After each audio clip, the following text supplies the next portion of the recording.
So the 2022 Daytona Speedweeks is in the books already. Daytona 500 is over with. Daytona Speedweeks over with. And here we are now. Time to do yet another Daytona Speedweeks review. I guess you could say this is tradition because I do love Daytona. I do love the Daytona Speedweeks. I do love the Daytona 500. As a motorsports fan, that's like my all-time favorite thing. So I guess this is tradition on this channel. So what's going on? E Nation fans, this is the Impressive 48 here. Welcome back to another episode of Racing Topics with Perez. And today we're going to be talking about, we're going to go over what went on with 2022 Daytona Speedweek, starting with the dual races. Normally I would say the Clash, but they took place at the Coliseum. So the Clash is a different story nowadays since it's not Daytona, so that's out of the window. So it's just going to be duels, trucks, Arca, Xfinity, and then the 500. So where do I begin with the dual race? To be honest, coming into the dual race, I didn't expect a lot. Number one, it's a dual race. Number two, these are the new Gen 7 cars. Unfortunately, because of the shortage and the part shortage, the Gen 7 car shortage, you know, the shortage of the Gen 7 stuff, I didn't really expect too much. I did expect, you know, like not a lot to go on. I did expect single file racing and all that, to be honest. So there was no reason to complain. I literally just understood the purpose of why they were single file. Because not only because of shortage, but they were trying to like save their car for the big race. And there was like not a lot of backup cars. So dual one, of course, it was clean green till the end. Denny Hamlin spun on pit road, and yeah, that's what you're gonna see. That's what you always see, like tracks like Daytona, Talladega, and all that. Even the best of the best drivers intend to make those kind of mistakes. Denny Hamlin's one of them. 3-time Daytona 500 champion did that mistake. He wheel hop coming to pit road. Thankfully, it was just a spin. There was no like damage, no crash or anything like that. Everybody made it through just fine. Unless that was dual 2, I don't know. But anyway, back to dual 1. Brad Keselowski, co-owner of Roush Fenway Keselowski Racing, won the dual race. And it gets better for Roush Fenway Keselowski Racing later on. So dual 2, I forgot to mention before I go to dual 2. So Casgrella made it into the 500. I don't hate Casgrella, but I honestly don't like the money team racing because of the owner, Floyd Mayweather. Calm down, let me explain. Yes, Floyd Mayweather is like one of the greatest boxers nowadays. 51-0, like, of course, that's unbelievable. Of course, he's a legend as a boxer. But I don't respect him. I can't respect him, and I will never respect him. Why? It's because of the assault cases it's the assault stuff that went on for like the 2000s or the 2010s, I believe. Like you are a famous individual. You got your own career. You got a bunch of money, but of course you gotta fuck it up by assaulting a bunch of women. And I just can't support Floyd Mayweather. I just can't. So I can't really support the team. I'm not gonna lie, the team's already overrated anyway. I don't know why they're all getting hyped up about Mayweather and NASCAR, but yet they don't realize the thing he did in the past before, that the assault stuff. I don't know, he just rubs me the wrong shoulder because of that. Yeah, of course, I'm not gonna deny his legacy as a boxer, but I do not respect him at all. I will never respect them. So Gralla made it into the 500. JJ Yeley screwed himself because Gralla was part of the lead pack. Yeley was part of the slower car pack, who were like laps down and such. And yeah, Yeley fucked himself, to be honest. So Gralla got in. And then on to Duel 2. It was still clean green, I believe. Of course, Joey Logano was in the second duel race, and everybody knows the day before, Logano was like, even with the new car, he's just gonna go all out. And as soon as Logano said, like, oh, he's gonna be aggressive, he doesn't care about the shortage or whatever the hell he said. I knew that not only that's gonna age horribly, but I knew he was gonna wreck out and be stupid aggressive. And guess what? That was the case on the last lap of the second duel race. Joey Logano was blocking Chris Buescher. I get it, you're going for a duel win, but he blocked Buescher. And I'm surprised Buescher didn't spin out. That was, wow. And then Joey Logano wrecked into the outside wall head on. And guess what? Another Roush Fenway Keselowski win. Another Ford win. So Roush Fenway Keselowski Racing swept the dual races. So yeah, Brad Keselowski and Chris Buescher won the dual races.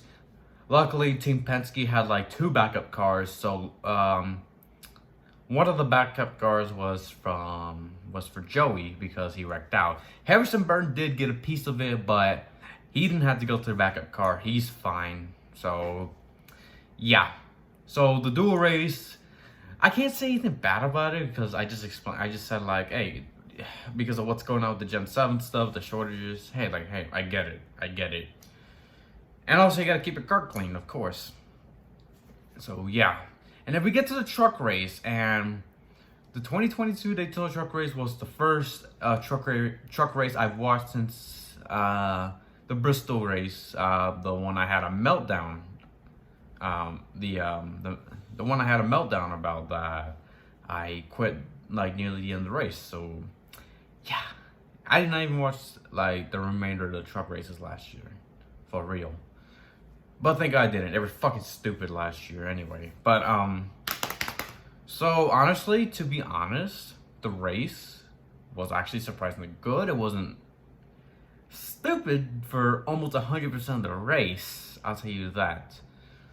It was a pretty good race. Not the greatest, because, I mean, some drivers were keeping it clean, but other than that, it was still a good race. It was still exciting to watch at times. What else? But these stages still suck. And, yeah. And we had some crashes with, like, Corey Heim. He had so many issues that night. Man, you hate to see it. Brett Holmes spun in pit road. Jack Wood wrecked. And Chris Wright, the Canadian Jason White. There's 2 Jason Whites. The American Jason White, who drove the 23 Gunbroker truck, and the Canadian Jason White. And I think Tate Fogelman, the Talladega winner last year, was involved as well. It wasn't that big anyway. And then it was the closing laps. Everything was getting intense. The racing was, woo, amazing. So many close calls. It was amazing to see trucks not wreck a lot. And then they crashed like nearly at the end of 2 to go. It was a big wreck, of course. And then the caution was out. And this is where things got shitty. The inconsistency call, because I hate that, like, I don't know how to say this, but I hate that they're so inconsistent with the yellows. Like, anybody remember, like, the truck race at Charlotte last year with Trey Hutchins? Like, he was slowing down. NASCAR didn't even bother throwing out the yellow. And then Johnny Sauter crashes into Trey Hutchins hard while Drew Dollar spun. And then they threw out the yellow. So NASCAR made a bigger problem at that race. And then same goes to New Hampshire last year when it was raining a bit, but NASCAR still let them race anyway. Even though the official said it's raining, like, it's not ready, like, don't race yet, but they let them race anyways. And then all of a sudden, because we had that big wreck coming into the white flag, they're like, oh no, throw it out. The inconsistency, they were so quick to press that yellow button, huh? Classic NASCAR, dude. Classic NASCAR. And then we had to go green, white, checkered racing, and then coming into the white flag. There was a wreck. Oh, wow. NASCAR made a bigger issue by having more trucks involved. It sucks seeing, like, these race teams had to deal with NASCAR's bullshit. Like, they built these trucks and cars, and they, like, spend and save money, and then they just want to make sure nothing goes wrong, and then because of NASCAR's stupidity, it keeps costing them. They had to spend money on new parts, new trucks, new chassis, all that stuff. And that's one of my issues with NASCAR. It's just their stupidity costs a lot of teams. That's why, like, I hate seeing wreck fest and all that. Not only because it's a huge turnoff, but because the race teams, they got to deal with, like, all that shit. It's stupid. But Zane Smith did win. Good for Zane Smith. I love paint scheme win again in Daytona. Michael McDowell last year at the 500. Zane Smith Friday night. Despite the closing laps and, like, the ending of the race, I think the truck race was good. I think the truck race was good. Like, don't get me wrong. I know I was critical again and throwing a tantrum, but the truck was good. The truck race was good. I will give it that. Even though I watch less NASCAR races nowadays, I just hope the truck series isn't like 2020, 2021. So yeah, that's all for trucks. Now, let's move on to Saturday with the Arca Race. And I thought the race was, like, okay at least. Like, yeah, it was terrible start to the race when a bunch of cars like slowing down or stalling, whatever, at the start. But the race did get a bit better after Eric Caldwell crashed. I get it. Everyone's frustrated with the Arca Menard series. I get it. The sport is, like, still struggling and all that, yada, yada, yada. But I hate the fact that people are so negative to Arca only when it comes to Daytona and Vegas specifically. But yet, when it comes to, like, the good stuff in Arca, the hard racing on short tracks and all that, nobody cares. But I understand, like, the frustration with the Arca style. Like, trust me, I love Arca. It's an amazing sport still, but it's just, of course, it's not as good as it used to be. But in case if Arca does die, I will enjoy every moment of Arca. And yeah, and it was an alright race. It was okay, but we were about to have, like, another green flag finish. I think we could have had, like, a fuel mileage finish, like, because, like, almost a bunch of Arca drivers, they were not sure if they had to pit or not for tires and fuel, except for Andy Jankowiak in the 73. I heard he was fine, so if everybody pitted, I think Jankowiak would have won. I'm not sure. But unfortunately, the caution came out for 2 cars stalling, so we had to deal with the restart. Sadly, it was a one-lap shootout. I hate one-lap shootouts at Arca. There's just not enough time for these drivers to race hard for the win. And then, to add the salt to the wound of that race, Drew Dollar wrecked, but for some reason, Arca let them race back after Drew had a hard hit, but for some reason, Arca just let him race back to line and finish. And Corey Heim won Daytona again. And my problem about that was that I thought that was a rule in Arca that if there's, like, 1 lap to go and a caution comes out, they would restart. But for some reason, they just let them race back. So once again, another terrible finish. What the fuck? So I guess you can say Arca's the worst race of Daytona Speedweeks so far. And then we get on to the Xfinity Series. And of course, the Xfinity Series always puts on an amazing show. And of course, it was yet another great race. Everybody, like, was racing hard. Like, there was no wreck fest, no stupidity. Like, the race was amazing. There was some wrecks and all that. And can we talk about Sam Mayer's spin at Daytona coming into pit road? What a save. And that's the kid who was doing so shit last year and was rushing. But honestly, I'll give Sam Mayer that spin and save. It was it was amazing.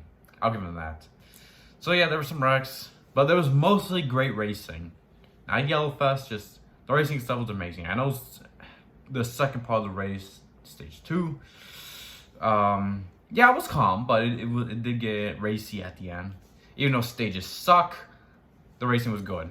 And can we talk about Brandon Brown?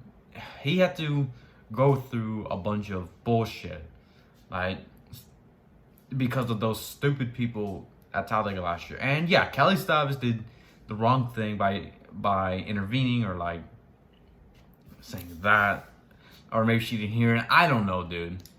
But like, she's not at fault. Well, she's not a big fault for that. She was part of it, but it's not that bad for her. Like, she was just trying to interview Brandon Brown. Common sense, but no, these stupid Republicans, they think they're sensitive, okay? Both political sides are sensitive, but these Republicans get all sensitive and they're hypocritical. Don't bring politics into NASCAR. Yet they brought politics into NASCAR again. But while Brandon Brown and his race team is trying to continue to survive yet again, he did amazing. He ran a clean race. He was like a top 10 contender, led laps, and it's amazing that he got TV time as well. And I really hope that does help Brandon Brown a long way. He does deserve sponsorships. Like, he didn't do anything wrong. He was just part of like the stupidity of NASCAR fans. That's not his fault. I don't know why like he has to suffer. That's bullshit. I mean, at least he didn't have to deal with the bullshit LGB coin scam. So there's that. So yeah. And then Mike Snyder had his scary ass crash, like coming into the last lap at the backstretch. Like, I thought Snyder was just gonna wreck, like, oh, he just wrecked. And then there was like some crash and the race will end. But of course, I did not expect Snyder to go airborne and get into the catch fence.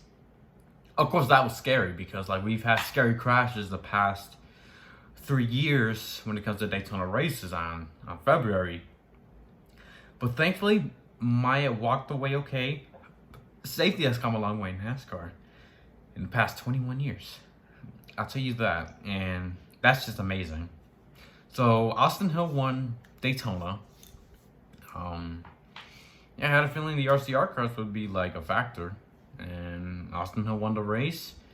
Mike Snyder walked out okay, and can we talk about there's like a bunch of debris from Maya, like Michael Jordan's like RVs with, while Bubba Wallace was there, and like all the 23 XI teams were there. It's insane that it was like debris on the area where Michael Jordan, Bubba Wallace, and everybody else was, and they got like debris from the wreck. That's insane. But thankfully, literally everybody's okay. Everyone's okay from that wreck. So thank goodness. So the Xfinity race, it was another great race. And now the best for last, the 2022 Daytona 500, the 64th annual Great American Race. All right, so I'm gonna be completely honest. Coming into the race, I was skeptical. Not only because of the Gen 7 relator shortage, but also because throughout like the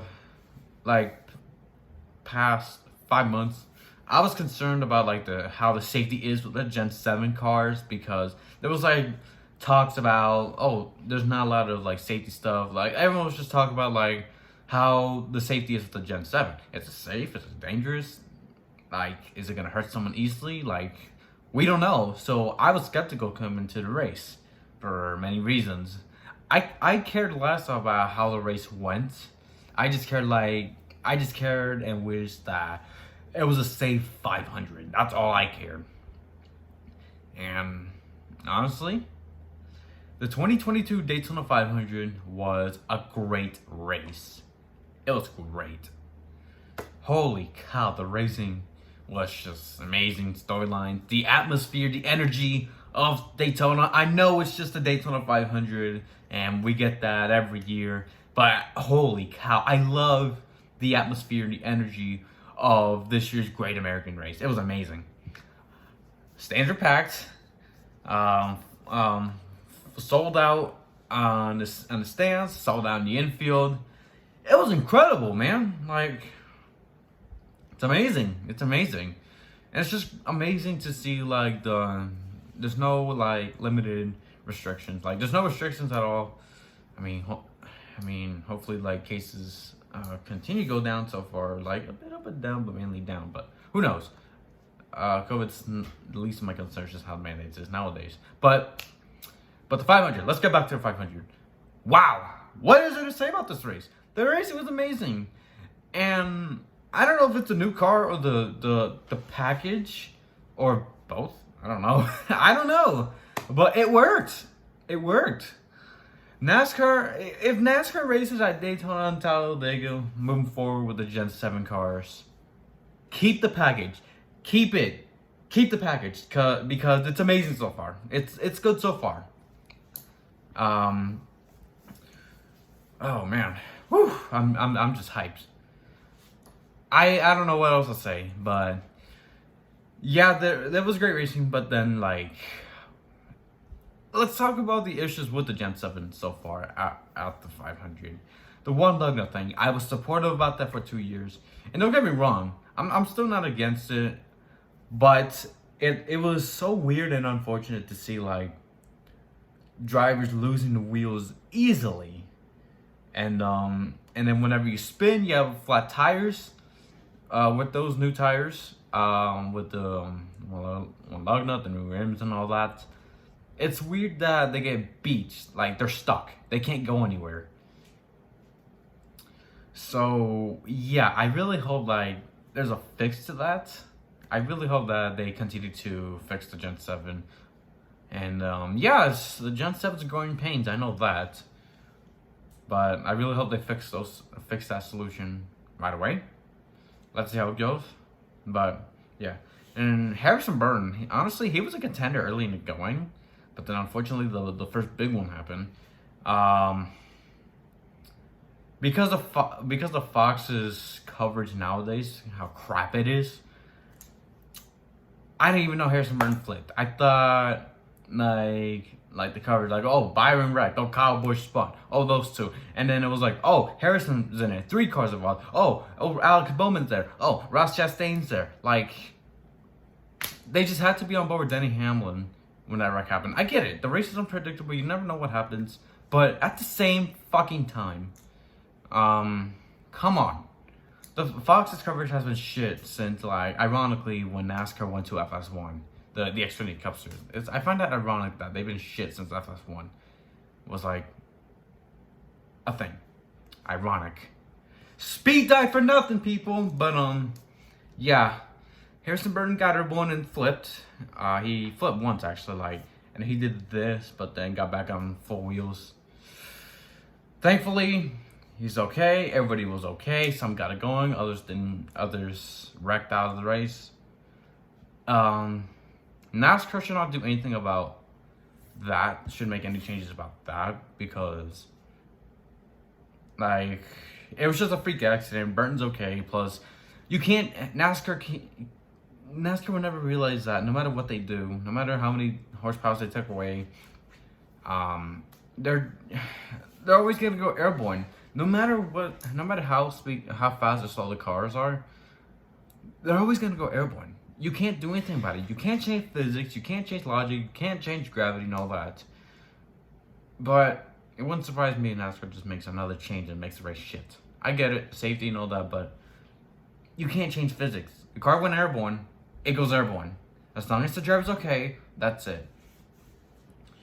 And then the second part of the race, yeah, it was calm, but it's still good. Like, it was a bit racy. Then the last part of the race, when it was going down to the finish and all that, yeah, things got very racy. And then there was, like, wrecks with, like, Logano, Tyler Reddick, Kurt Busch, Martin Truex Jr. got a piece of it. And there was, like, a 5th car who was part of the mess. I don't know who was it. And then things got even racier. And then, like, during the closing laps, there was like talks, and I was thinking, hey, when are they gonna pit? Are we gonna see fuel mileage? Hey, are we gonna see drivers pit? Who's gonna stay out? Who's gonna pit? Who's gonna like finish the race? Who's gonna win this race with the pit stop stuff? And then another big one happened with Harvick, Gregson, Larson. Poor Larson though. He was doing good at the last part of the race, but then once again, super speedway fashion, Larson gets into a wreck. I really hope Larson wins the 500 soon. He's just that damn talented. And then there was another wreck when Ricky Stenhouse Jr. crashed hard. Chris Buescher was in it.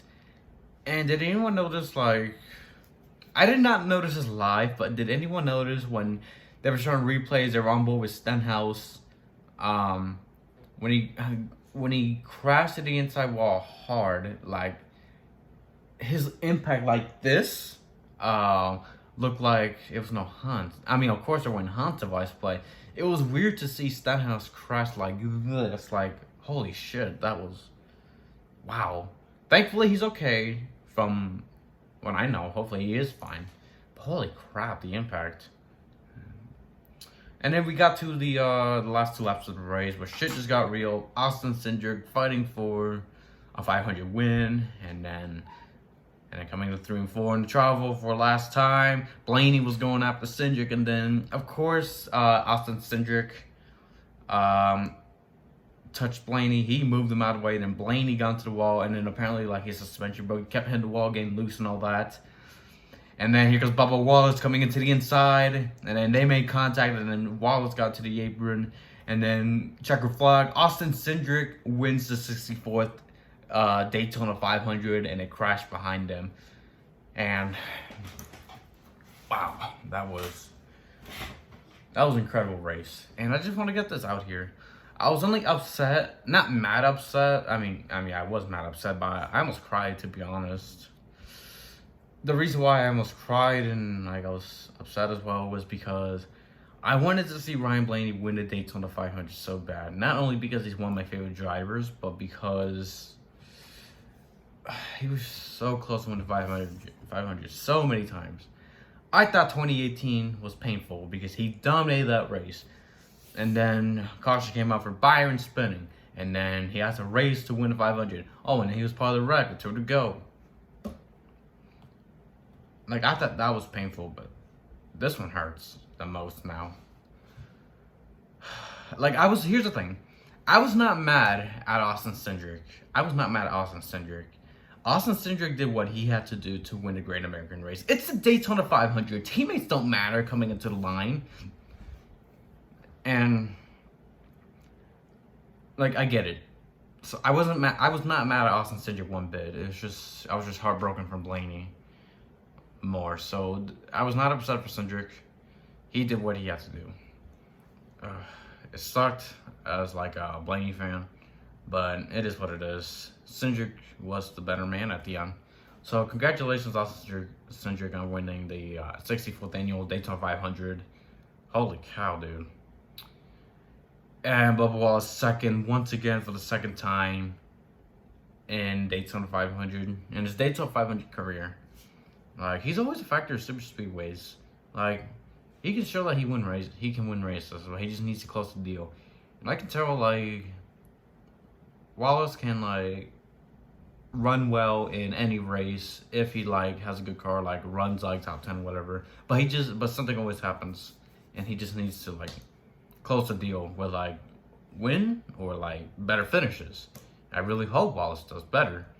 Man, it was just unfortunate that Blaney lost, Wallace lost, and then everybody wrecked. Reagan, he avoided so many wrecks, but he was involved in that one. It was unfortunate, but yeah, like Reagan, not Cindric, Reagan, Blaney, Kyle Busch, Michael McDowell, they wrecked, and then that's all. So yeah, in my opinion, the Daytona 500 this year was amazing. Daytona Speedweeks was yet another good one. It was a good one. I enjoyed it. And there's, of course, like, bad things about it. It's the Fox Sports coverage. Holy fucking shit. The coverage, when it came to the races, was fucking awful. once again. I don't know what's up with these. I don't know what is up with the broadcast when it comes to modern NASCAR. It's fucking garbage. Fox Sports goes to commercial all the time and all that. Like, same it goes to modern NASCAR NBC. They go to commercial all the time, only in NASCAR. Trust me, they don't do that for like other racing series. Like, they did it for the 2022 X24, but still, I don't know what is up with the coverage is being shit. That's just, oh my god. And then the unnecessary angles, and then like the end of some amount of commercials or all that. I don't know. I just have no hope for the modern NASCAR broadcasting. Like, the contract year is coming up. Do y'all not care? I know Fox Sports doesn't care about racing nowadays, but holy shit, dude. Remember when they said speed died for nothing? Exactly. So, yeah. Coverage is shit again, as usual. Very fucking unfortunate. But that was the only... That's like the one of the negative parts. But other than that, Daytona Speedweeks this year was amazing. I loved it. I loved it. I love Daytona. And now it's time for IndyCar. I can't wait for the IndyCar season to start. Trans Am season's coming up the same weekend as IndyCar, but they're at Sebring. And Formula One preseason testing tomorrow. Sorry about that. Like, oh my god, more racing's coming up this year. I'm fucking excited. Yeah, I'm excited for more racing. That's another Daytona Speedweeks in the books, and I just want to say thank you guys so much for watching this video. Comment, like, and subscribe for more. Don't forget to turn on my YouTube notifications for more content. Thank you guys so much for supporting the Nation. This is Team Press 48 signing off, and I'll see you guys in the next video. Goodbye, everybody.